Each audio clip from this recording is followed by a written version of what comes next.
So we get on the bus, the Superior Tours bus, and I sit down and I'm about to fall asleep and this woman leans forward and goes, "So what's your story?"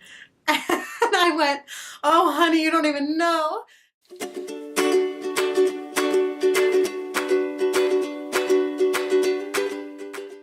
Okay, so we were riding on the bus. I got on the bus and immediately fell asleep because I probably got a total of like an hour of sleep, sleeping in between the seats of the theater. So I immediately fell asleep. So I was sleeping, and then I was startled and woke up to ba ba ba na na na na, and I'm like, what is happening? And we both shot up in our seats and looked at each other. So we heard the entire song. It woke us up. And we're like, oh, this is really cool. And then the key change happened, and we both went right as we passed out of the tunnel. And it was really exciting. And I think it put everyone in a really good mood after the horrible day we had had the day before. Admittedly, the iconic moment, which I know Best Bus doesn't do, the playing of New York, New York, with the key change arriving just as you get into the city, that was a welcome surprise that to some degree made up for the trouble, I believe.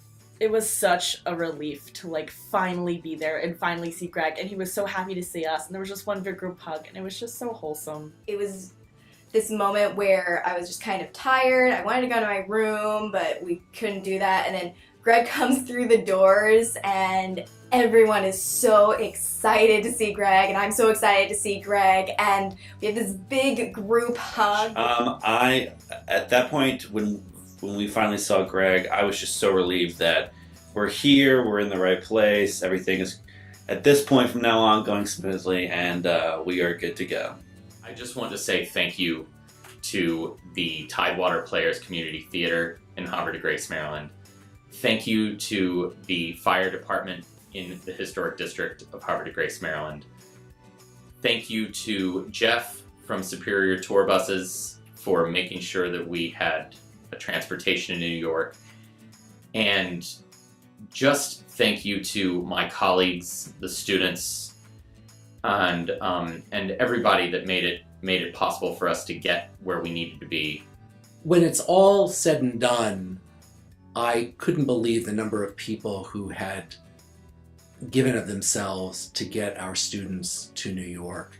And it was a large group of people, not only the students themselves and our faculty and staff who worked diligently to be sure that they were okay and traveling forward so that they could get to New York and continue with their research trip, but parents of our students who extended themselves and used their own connections, and most importantly, the Havre de Grace Fire Department and the Tidewater Players who gave the theater to us and allowed us to be in residence for that evening to wait out the windstorm.